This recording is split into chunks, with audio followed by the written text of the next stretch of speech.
અને હવે વાત કરીએ વડોદરાની તો હોળી ધૂળેટીના તહેવાર પૂર્વે આરોગ્ય વિભાગ દ્વારા સપાટો બોલાવવામાં આવ્યો છે। આરોગ્ય વિભાગે વાડી વિસ્તારમાં આવેલા ધાણી અને ખજૂરની દુકાનોમાં ચેકિંગ હાથ ધર્યું કે જ્યાંથી ખજૂર અને ધાણીના સેમ્પલ આરોગ્ય વિભાગ દ્વારા લેવામાં આવ્યા છે। આપણે જાણવા દઈએ કે પાણી ગેટ અને વાડી વિસ્તારમાં 2 ટીમ દ્વારા અત્યારે ચેકિંગ કરવામાં આવી રહ્યું છે અને 2 વેપારીને ત્યાંથી 12 કિલો જેટલી અખાદ્ય ખજૂરનો જથ્થો પણ નાશ કરવામાં આવ્યો છે અને આ વેપારીઓ સામે પણ પગલાં લેવામાં આવ્યા છે।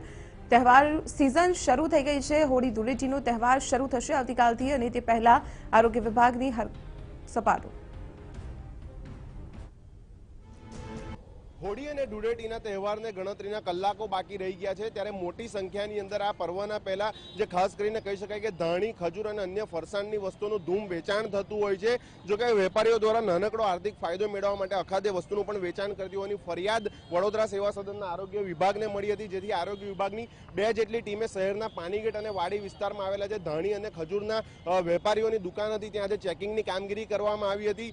દ્રશ્યોમાં આપ જોઈ શકશો કે જે સેમ્પલિંગની કામગીરી આરોગ્ય વિભાગ દ્વારા કરવામાં ઉલ્લેખનીય છે કે 2 વેપારીઓને તેની અખાદ્ય જે ખજૂર હતો તેનો 12 કિલો જેટલો જથ્થો પણ આરોગ્ય વિભાગે પકડી પાડ્યો છે અને તમામ જે વેપારીઓ છે તેને શેડ્યુલ 4 મુજબની નોટિસ આપવામાં આવી છે। કહી શકાય કે જ્યારે હવે ગણતરીના કલાકો હોળી અને ધૂળેટીને બાકી રહી ગયા છે ત્યારે આરોગ્ય વિભાગ હરકતમાં આવતા જે ધાણી અને ખજૂરના વેપારીઓ છે તેમની અંદર ફફડાટ મચી જવા પામ્યો છે। કેમેરામેન મનીષ ઠાકર સાથે અભિષેક પંચાલ, TV9 વડોદરા।